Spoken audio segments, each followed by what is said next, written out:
Welcome, Virgo, to your January 2025 reading, and thank you for tuning in. Happy New Year, Virgo. We are finally here. We've reached the beginning of a new year. I will get straight into your reading. I have shuffled the cards. I've turned them over this time rather than turning them over in front of you just to save some time. But yeah, I'm trying to get through these readings quickly.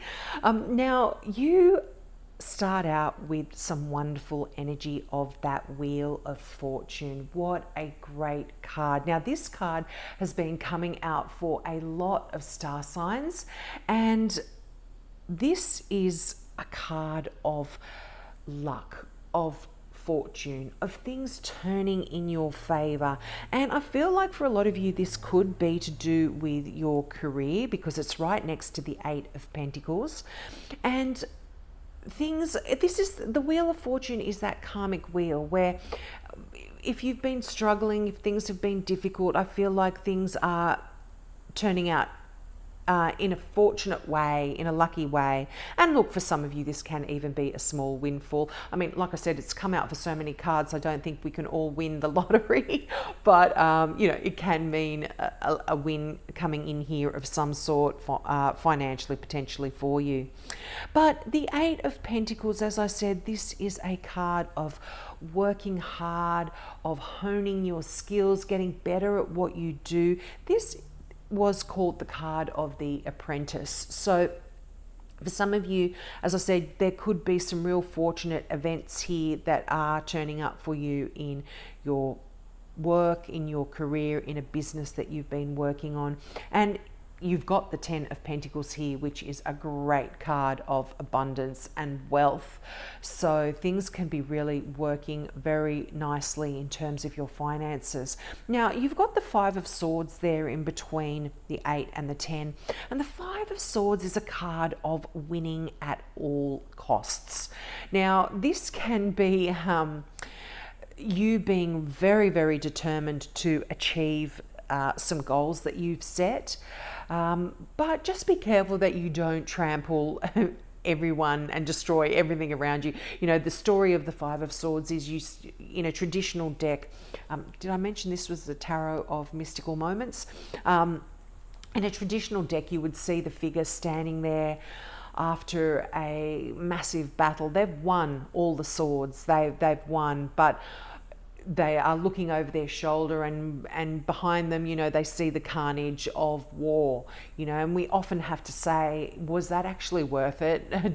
Yeah, we've won, but what exactly have we won, and at what cost? So, but I feel like in your reading here, you are very determined to make something a success, and not only build wealth for yourself, but will build a legacy for those around you, your family, your friends. You want to have, this is generational wealth here that you are trying to build. You're really working on achieving that kind of goal here.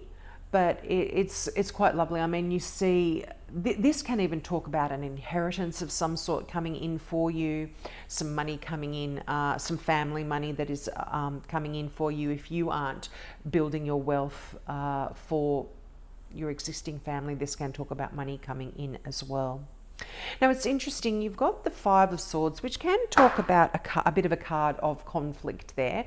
And winning at all costs, but you've also got the Seven of Wands here, and this is standing up for what you believe in and fighting for what you believe in as well.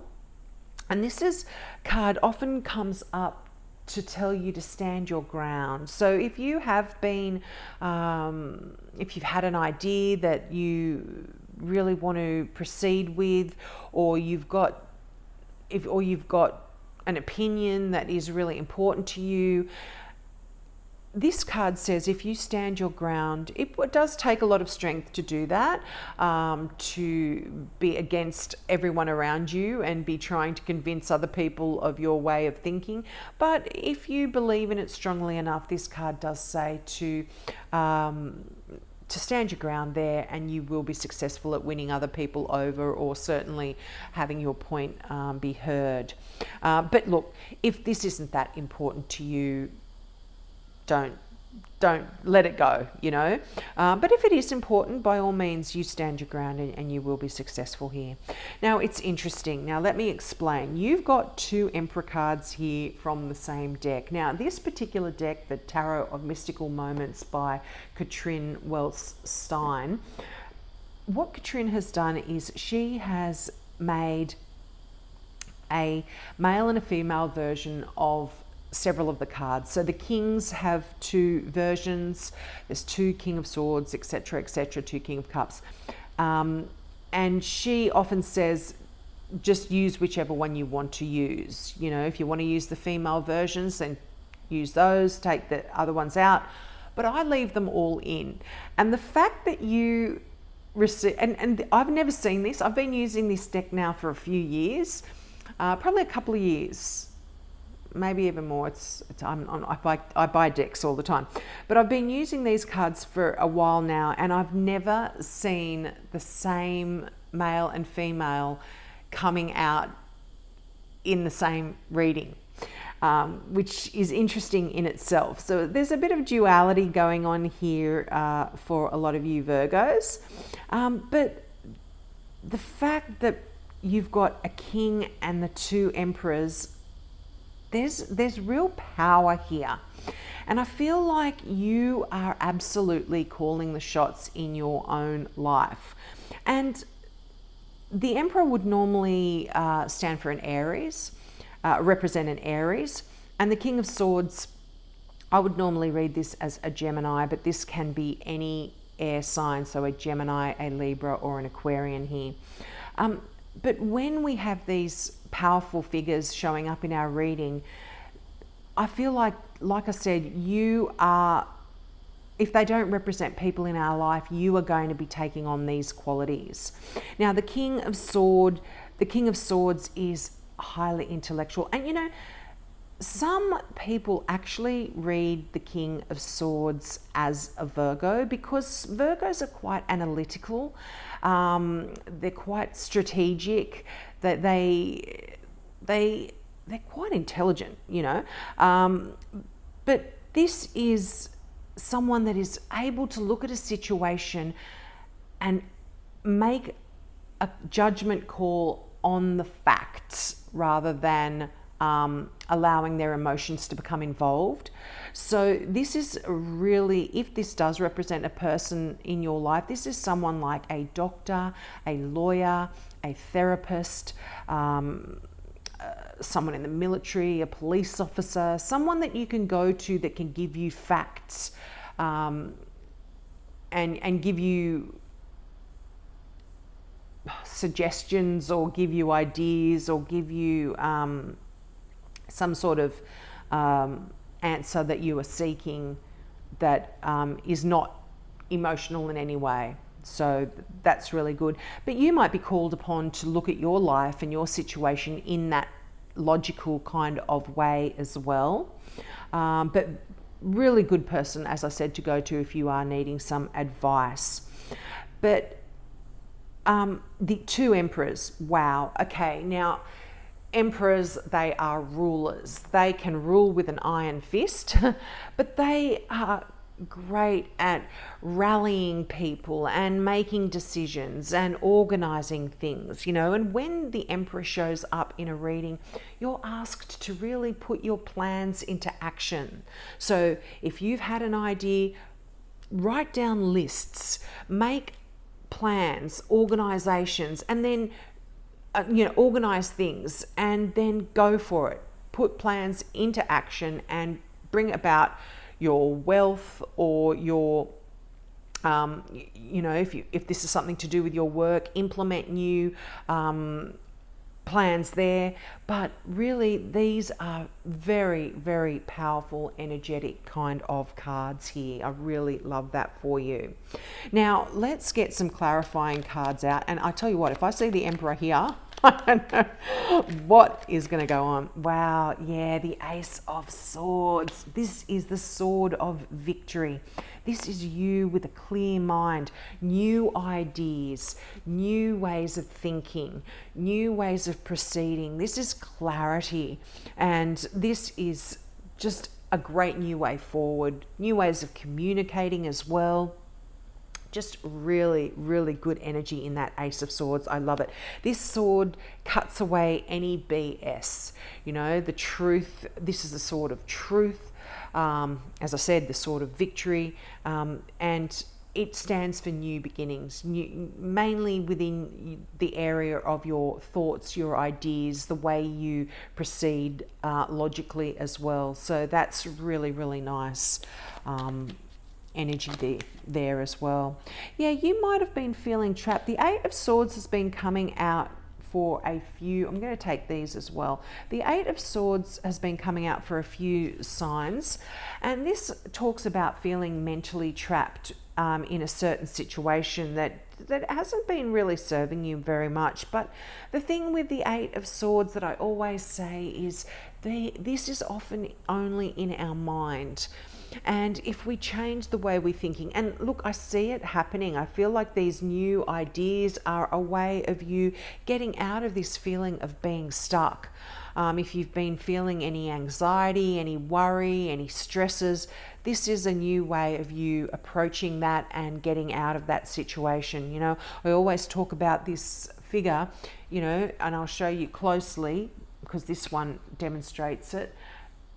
You can see the eyes through that blindfold. So that means that person can actually see. They've got a blindfold on, but they can see. They're tied up with a rope, but the rope is not tied very tightly. It's just loosely dangling there. They could wriggle out of that rope, out of that tie, and get out of the situation that they're in simply by looking at the situation from a different perspective and getting out of that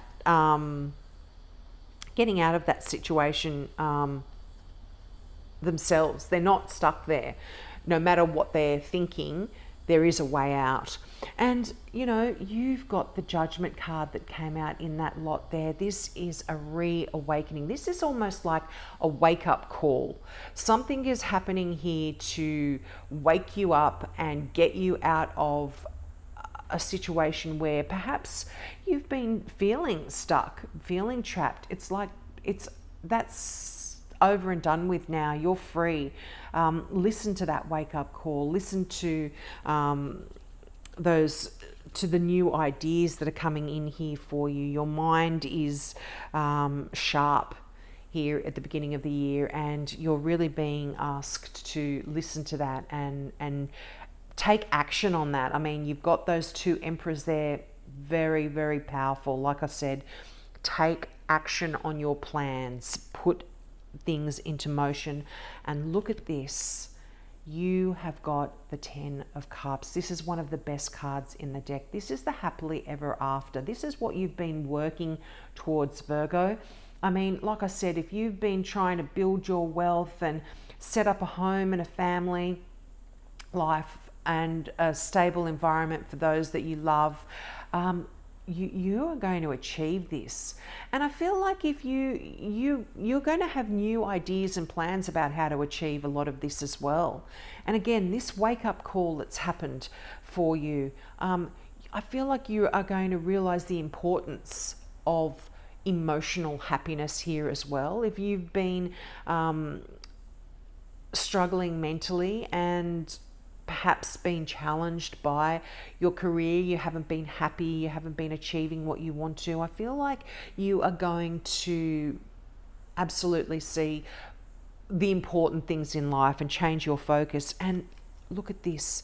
Not only do you have the Sword of Victory, you've got the Six of Wands, which is the card of victory. This talks about winning. It talks about riding into town, you know, exactly as the card is pictured. People in the background, your peers, your family, your friends, they're hailing your achievements. They are looking at you and cheering you on and saying, go, you know.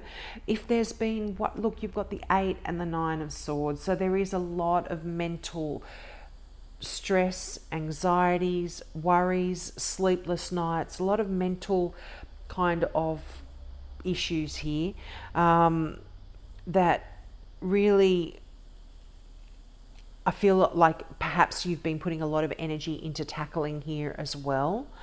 But this is some great news coming in here for you as well. Now, this, you might be worried about certain people in your life. You've got an earth sign here. I would normally read this as a Capricorn, but this can be any earth sign. So Virgo, like yourself, this can represent you even, or a Taurus. But pages are messages or messengers. So you might be worried about your finances. You could be worried about another earth sign in your life. You could even be just worried about yourself and your own situation here. But this is great news coming in about your finances, about your career. And look at this, in that lot that came out, you have the 10 of Wands. Now, 3 tens. Wow. Tens are completion. I feel like there could be an end to a creative project that you've been working on, that you've really, and these are completions that you've been really successful at working at. So 10 of Wands, you've been quite burdened, I feel, a lot of you. You've been carrying a heavy load. And the thing with the 10 of Wands is, although you have been carrying that heavy load, you have reached your destination now, Virgo. You can put that load down and relax. It's time to relax. And, you know, this actually is a card of success and a card of victory, because although this has been difficult, although you have been weighed down with a lot of responsibilities, with a lot of work, you can finally say, yep, I'm done and dusted now. That's over. I've done it and I've completed what I needed to complete, and I can now relax for now. And again, you know, the happily ever after card, this is almost like the absolute achievement of emotional happiness. You've been trying to attain this wonderful, emotional, fulfilling life for yourself, and I feel like you are coming towards the end of that. You are really happy at this time. You've got that happily ever after that you've worked for, and so now it's almost like you can release the worry, you can release the anxiety. You're safe, you're sound. You know, there's no more need to stress. You're not trapped here. And the 10 of Pentacles, again, you've achieved, you're coming to the end of you having to struggle or work to build your finances. I mean, look, unless you particularly want to continue, you don't have to. You're at a place where you can actually retire, relax, you're secure financially here. That's really, really nice. 3 tens, very significant. I always say, I'm not a numerologist, but I like to look at synchronicities like that. And the fact that you've got 3 tens, well, tens, like I said, are true endings, and they lead to new beginnings. You know, it's not the end of life, but the end of projects, the end of work that you've been putting energy into, the end of a lot of emotional kind of situations. There is this new beginning here after all endings. And there's a sense of completion here as well. You're getting a feeling of like, yeah, okay, now I've done that. Now what's the next project? Where's the next thing to do? And it's interesting they often lead back to the ace, which is that new beginning. And you've got one ace here, which is that ace of swords. And you don't have a 10 of swords here. You've got the 8 and the 9, but you don't have the 10, which means you've kind of, these areas of your life are completing. These projects that you've worked on are completing, and it sparks new ideas, new things that you want to work on, new areas that you want to, new places that you want to go, new areas that you want to focus on. So it's really, really nice. Yeah, and like I feel like these 10s bring about a sense of contentment and happiness as well in your life that perhaps you haven't had for a while now, but it's definitely showing up here for you, Virgo. So we'll leave it there. I hope that resonated with you, and I hope you tune into my channel next month to find out what happens for you in February. So have a great month. Happy New Year again, and love and light. Bye.